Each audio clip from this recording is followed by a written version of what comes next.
This is the story of a man who had nothing, but gave everything the dry Texas wind scraped through the dusty streets of Haskell like an invisible rake, stirring tumbleweeds and lifting the scent of old wood and cattle into the heavy afternoon air.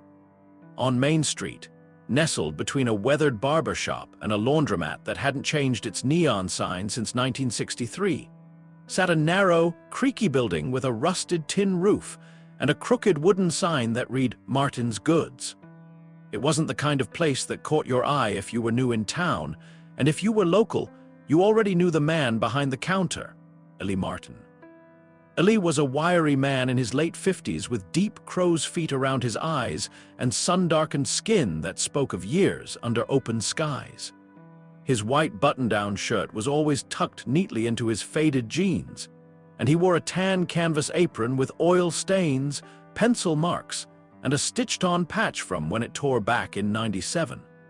He had run Martin's Goods for more than 30 years, having inherited the small general store from his father who, in turn, had opened it back in the post-war days when soldiers came home and towns like Haskell dreamed big. Martin's Goods sold just about everything a person might need and very little of what they didn't. Nails, canned peaches, spools of thread, soap, fishing line, ballpoint pens, even aspirin behind the counter. Eli never got into selling new tech or trendy items, not because he didn't believe in progress, but because he believed in knowing the people who bought from him. It was the kind of store where you could bring in an old toaster and Eli would try to fix it instead of pushing you to buy a new one. His philosophy was simple. Sell only what's needed, treat people fairly, and keep your promises even when it's hard. That last part was getting harder lately. The town of Haskell was shrinking, bit by bit, like the last puddle in a sun-baked field.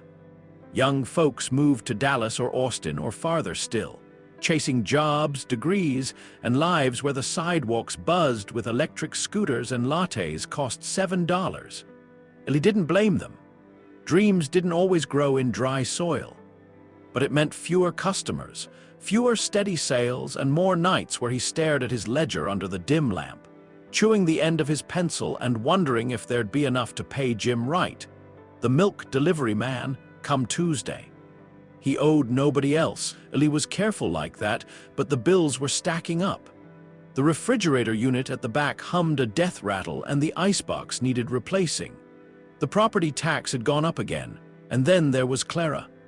Clara was Eli's wife, sweet and sharp as spring apples, who'd been diagnosed with rheumatoid arthritis 3 years back. Some mornings she couldn't get out of bed without his help. The pills helped, the therapy helped more, but both came at a price the Martins had to scrape together month by month. Eli never let her see the worry in his eyes when he handed over her medication. He just smiled, kissed her forehead, and said, "We're all right, darling. I sold 3 rakes today." They still laughed sometimes. On good days, when her joints weren't stiff and the store had a few more customers than usual, they'd sit on the back porch in old lawn chairs with glasses of sweet tea and watch the sun dip behind the tree line. Clara would hum old gospel songs or tell him about something funny she'd read in the paper. Eli lived for those moments. They stitched his life together tighter than any ledger line ever could, but things were getting leaner and he knew it. One Tuesday morning, as the town was still shaking off the sleep of another hot spring night, the bell above the door jingled with the kind of ring that told Eli it wasn't just another regular. He looked up from his counter to see a man in a dark gray suit, slim and stiff, with eyes like polished stones and a briefcase to match. "Mr. Eli Martin?" the man asked, his voice smooth, practiced, and entirely too clean for this part of Texas. "That's me," Eli replied, wiping his hands on his apron. "What can I help you with?" the man smiled, revealing perfect white teeth. "I represent Ridgeline Properties, sir. We're a commercial development firm out of Houston. We've been surveying this area for a potential investment project. High potential, given the highway plans in motion. We're acquiring property along Main Street for development. Your location, in particular, is a key asset." Eli said nothing at first.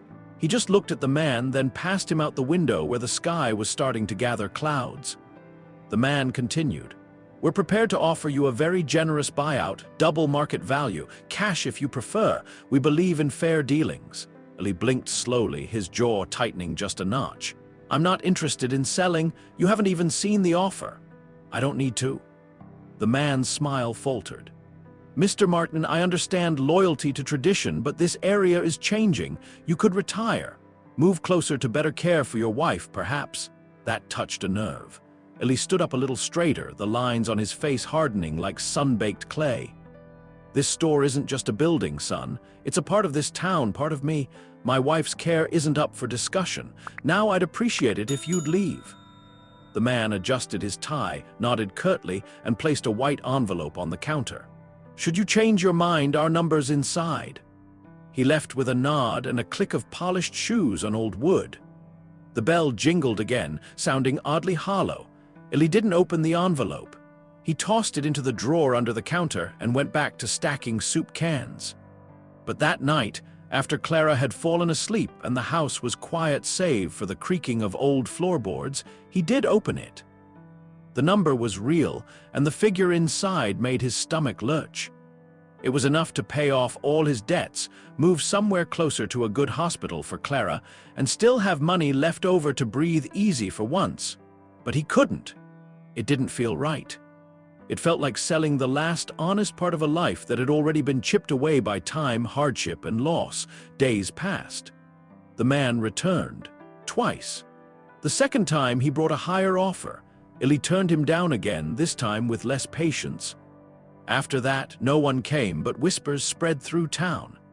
People said Eli was a fool for not taking the money, that the store would close soon anyway, that he was clinging to a past no one cared about anymore. But not everyone felt that way. On a Saturday morning 2 weeks later, as Eli unlocked the front door and flipped the closed sign to open, he found a brown bag on the step. Inside was a note. Thanks for always being fair, Mr. Martin. My dad says you helped him once when he couldn't pay. Hope this helps. It was unsigned. Beneath the note was a wad of small bills, mostly 5s and 10s, maybe $200 in total. It wasn't just about the money, it was the reminder. That someone still believed, and then came more.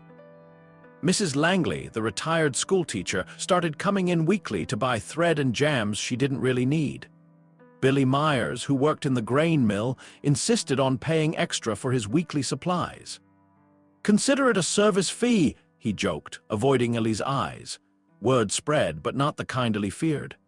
People started showing up again, not in droves, but enough to make the register ring a few more times a day. Folks who remembered how Eli had helped during lean times, people he'd let pay later or fixed something for free. Kids who'd gotten their first baseball gloves from the store now brought their own children in. Still, it wasn't easy.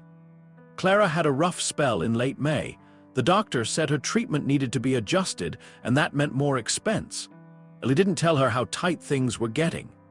Instead, he just worked longer hours, took on odd repair jobs, and kept the store going even when the nights left him bone-tired, and his back ached like an old fence post. One evening, just as the sun dipped low and the last customer had left, Eli stood alone behind the counter, looking at the row of canned peaches he'd just restocked. They caught the light in a way that reminded him of childhood summers, of his father laughing, of the days when the store was filled with bustle and hope. He ran a hand across the counter's smooth, worn wood and whispered, "We aren't done yet." And in that moment, Eli Martin, poor in wealth but rich in something far deeper, stood as steady as the store he refused to sell. Honest as the day he first put on that apron. A man not driven by profit but by purpose. And though the winds outside kept blowing hard and dry within those wooden walls, something resilient and true still held firm. Summer came with a vengeance that year. The air grew thick and heavy, sticking to the skin like syrup, and the heat cracked sidewalks and dried up what little green remained in the roadside ditches. Haskell wilted under it.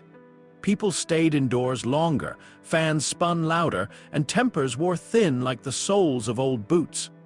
Eli Martin wiped sweat from his brow each morning before unlocking the store, and by noon the back of his shirt was soaked clean through. But he never slowed. never shortened his hours, and never complained. Clara did worse in the heat. The arthritis flared in her joints like tiny bonfires, and some mornings Eli had to carry her to the rocker on the porch just so she could get some fresh air. Still, she smiled at him, always smiled. "We're tougher than this heat," she'd say. "You and me, we're drought-born." Eli laughed when she said things like that, even when he didn't feel like laughing. Especially then, the store kept ticking along, stubborn as ever. People came and went, some to buy, some just to talk. The hum of quiet loyalty grew louder in the small ways that mattered. Deputy Harris bought a dozen cans of chili and winked when Eli asked what he was doing with all that stew. "Stocking up for a flood," he said. Miss Ellie, who ran the diner, asked Eli to supply her with flour and coffee beans, even though she could have ordered cheaper from the chain distributor out of Abilene. Then, one Wednesday afternoon, the front door burst open in a clatter of bells and boots, and young Trevor Mason came stumbling in with a busted nose and one shoe missing. "Mr. Martin, you got something for cuts? Or like blood?" he asked between panicked breaths. Eli moved fast. He didn't ask questions. Just took the boy behind the counter, sat him down, and opened his emergency drawer, gauze, alcohol wipes, a pair of tweezers sterilized in boiling water every other day. While he cleaned the boy's scraped knee and taped up his finger, Trevor winced but didn't cry.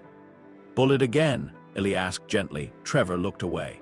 "3 of 'em near the tracks. Said I was too dumb for summer school." "You're not dumb," Eli said, smoothing the bandage. "You just learned different. That's not the same." Trevor sniffled, swiped his sleeve across his face. "Thanks, Mr. Martin." "You always. You never charge me." Eli put a hand on the boy's shoulder. "That's because the world doesn't always give second chances, but this store does. Now go home, and tell your mama you ran into a rose bush if it'll help her sleep better." Trevor chuckled weakly, then ran out the door like a shot. Incidents like that stayed with Eli more than he admitted. He didn't write them down in the ledger, couldn't assign a price to kindness or wounds cleaned with care. But they added up in his memory like coins in a jar he never spent. A different kind of wealth, but one couldn't pay the power company with goodwill. By mid-July, the electric bill doubled. The freezer finally gave out for good, and Eli couldn't afford a new one. He started storing perishables in ice chests and dry goods in back. Customers noticed, but most didn't say anything. A few offered help. One man from church offered to start a GoFundMe online, but Eli politely refused. "I appreciate it," he said, "but I wasn't raised to ask for charity. We'll find a way." That same night, Clara looked at him across the dinner table, her fingers curled painfully around a spoon. "Eli," she said gently, "maybe it's time we talked about selling." Eli's fork stopped halfway to his mouth. The silence was thick. A cicada buzzed through the open window. "I know you love that store," she continued. "I do too, but this is getting hard, and I don't want to watch you wear yourself out trying to carry the whole town on your back." Eli set down his fork and leaned forward. "That store aren't just lumber and shelves. It's my father's hands and yours and mine. It's the only place in this whole county where folks still say thank you and mean it. And if we give it up, we give up everything good that place has stood for." Clara looked at him for a long time, her eyes filled with tired love. Then she reached across the table and took his hand. "All right," she said softly, "we'll keep going, but promise me something. If it gets too bad, you'll let me help make the decision." Eli squeezed her hand. "I promise." He didn't sleep that night. The next morning, the Ridgeline man came back. This time, he brought another man with him, bigger, broader, with the look of someone used to making people uncomfortable. They stepped in like they owned the place, and Eli barely looked up from his restocking. "We're not here to pressure you, Mr. Martin," the suit said smoothly. "But it's been 6 months since our first visit, and frankly, our patience is wearing thin. We've acquired every property on this block except yours. We can't proceed without you." "You'll have to find a different block," Eli replied calmly. The big man stepped forward. "You think this is about principle, old man? It's about progress." Eli turned, slow and steady. "You come into my store, raise your voice and threaten me, and you'll find out just how much principle still matters in Haskell." For a moment, tension hung in the air like the scent of a storm before lightning strikes. Then, perhaps seeing something in Eli's gaze, steel that didn't bend and wouldn't break, the men turned and left. The store was quiet for a long time afterward. Eli stood behind the counter, breathing slowly and hands trembling just a little. Then he got back to work. 2 days later, the worst happened.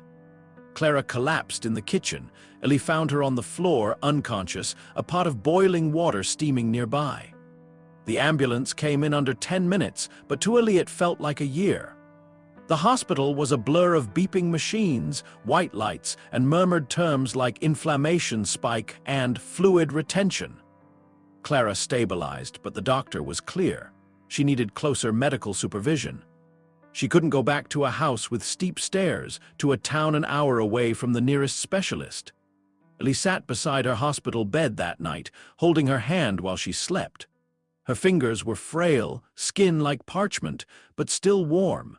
He thought about everything he had refused to let go of. The shelves, the cracked linoleum, the smell of sawdust and lemon cleaner in the morning, the ledger full of IOUs he'd never collect, the boy with the busted nose, the old woman buying thread, and he thought about Clara. The next morning he called Ridgeline. When the sale went through 2 weeks later, the town buzzed. Some said he finally came to his senses. Others called it a betrayal, but most just said it was the end of an era. Eli didn't respond to any of it.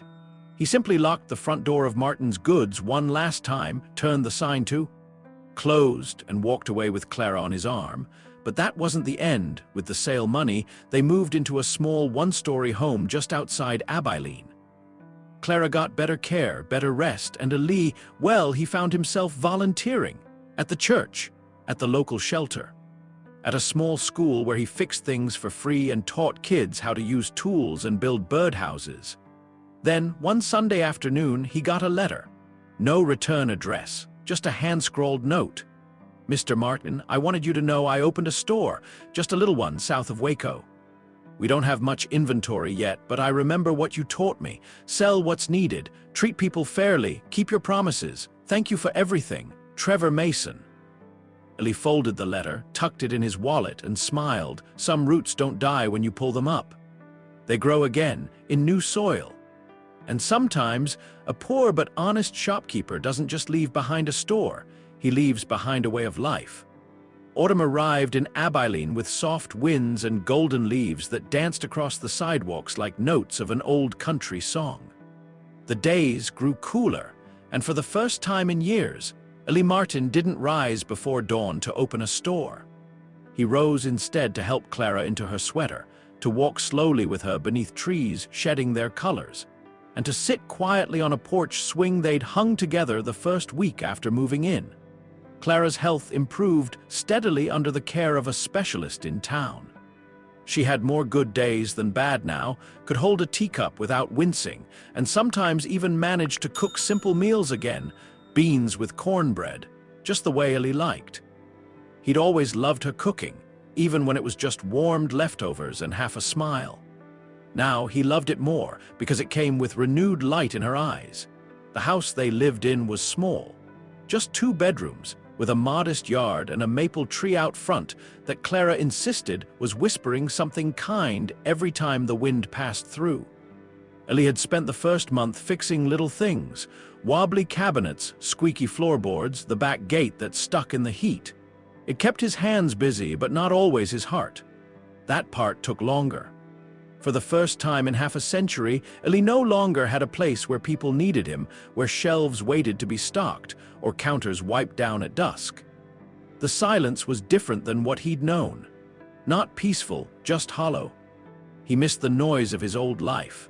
The doorbell's jingle, the soft thud of boots on pine floors, the voices of neighbors talking about weather, family, or a tractor part they couldn't quite name. At first, he tried to replace it with routine. He built shelves in the garage, rearranged tools that barely got used, and visited the hardware store far more than he needed to. But something about being idle, even comfortably idle, never sat right in his bones. He'd worked every day since he was 16. Rest felt suspicious, like something borrowed and soon to be taken back. One Saturday, Clara suggested they visit the farmer's market in town. "You need a reason to smile," she told him, slipping her hand into his as they walked. "You can't just polish the same wrench over and over and expect it to turn into a purpose."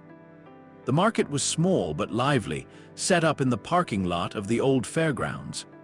Rows of tents offered jars of honey, knitted scarves, organic kale, second-hand books, and the kinds of wooden toys that looked more decorative than practical. Eli walked slowly, nodding politely to the vendors, but it wasn't until he heard the sound of a hammer, sharp, deliberate, that he turned his head. A small booth near the back was manned by a thin, spectacled teenager with dark curly hair and stained hands. He was hunched over a block of pine, driving in short nails, tongue poking out in concentration.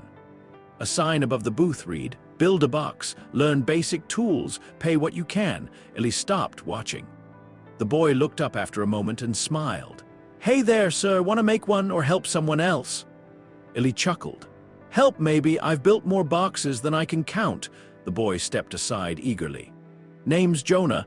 I started this booth last month. Shop class at school's been gutted and some kids don't know how to hold a hammer." Eli picked up a chisel, examined it with a practiced eye. "Well, I reckon there's time to teach 'em." And so, without planning it, Eli Martin found himself returning to what he did best: fixing, teaching, guiding. By the end of that afternoon, he'd shown 3 kids how to measure lumber without wasting an inch, explained why countersink screws mattered, and told one girl, frustrated with her slanted box lid, "If it's got character, it's worth more than perfect." She'd grinned and asked if he could come back next week. He did. Weeks turned into months. He wasn't there every day and he didn't take a dime, but Eli became something of a fixture at the Saturday market. Mr. Martin to the kids, Eli to the parents. That kind man who smells like sawdust and keeps extra gloves in his pocket to the little ones. He taught kids how to plane wood smooth, how to make something useful from something rough, and in doing so, gave himself something useful again too. Clara joined him when she could, sitting nearby with a folding chair and knitting needles, always ready with a warm look or a proud smile. She called his little corner of the market the new store. "Only difference is," she told him one day, "you don't have to sell anything to feel like you're giving." He held her hand for a long time that afternoon as the sun dipped low and the children packed up their creations. Then came a letter. Another one. This time postmarked from Tennessee. "Mr. Martin, you might not remember me. My mama used to send me to your store when she worked doubles. You let us put things on tab even when you knew we'd be slow to pay. I'm married now, got 2 boys, opened a little hardware shop in Franklin. My oldest is named Eli. I thought you should know." Eli read it 3 times, then folded it with care and placed it in the small wooden box he kept on the mantel. It sat beside his father's pocket knife and a black and white photo of the original store. Sometimes, when the weather was right, he'd sit on the porch with Clara and tell her stories, some old, some recent. She liked to remind him of the time he chased a raccoon out of the store with a broom, or when he made a little boy cry by giving him a free baseball just because he said he liked the Yankees. "Lord, that boy looked terrified," Clara said, laughing through her tea. Eli smiled. "He thought I was going to charge his mama." "Well," she replied, "you scared people sometimes, but only the ones who deserved it. Winter came, but it was mild. Texas rarely bit too hard in the cold. Christmas was quiet but full of warmth. A few of the market kids stopped by to drop off handmade gifts, wooden key chains, a knitted scarf, a carved bird that looked more like a rock but carried effort in every uneven edge." Eli hung it on the tree. One evening, just after the new year, Clara fell asleep on the couch with a book open in her lap. Eli tucked a blanket around her and stood at the window, watching the stars poke through a velvet sky. He thought about the life they'd had, the years of scraping by. The little store that somehow gave so much. The people, the fights, the refusals, the envelope he never opened until he had to. He didn't regret anything, not the stubbornness, not the sale, not even the hard days. Life hadn't paid him much, but it had paid him honestly, in love, in lessons, in quiet, unshakable meaning. He thought again of Trevor Mason, of the boy who now ran a store and quoted Eli's old motto like scripture. He thought of the children learning tools by hand, the teachers who whispered thank you, and the cards that kept arriving every so often, thank you from lives touched by a little store and a man too honest to change for money. When Clara stirred and blinked up at him, he was smiling softly. "What are you thinking about?" she asked, voice still sleepy. He helped her sit up, kissed her forehead. "Just thinking how lucky I am." She looked at him for a moment, that same old spark in her eyes. "You always were, even when we had nothing," he nodded. "We had more than most." And that night, under a sky full of stars and memories, Eli Martin closed the long ledger of his life not with regret, but with gratitude. He had never been rich, he had never been flashy, but he had been honest and good and kind. A shopkeeper, yes, but more than that. A keeper of people, of trust, of tradition. And though Martin's goods was gone, the values it stood for were scattered across the country, in every kid who'd been taught to hammer straight, every store that opened its doors with more hope than profit, every family who remembered what it meant to be helped without expectation. A poor but honest shopkeeper, in the end, had built something far more enduring than walls and windows. He'd built a legacy,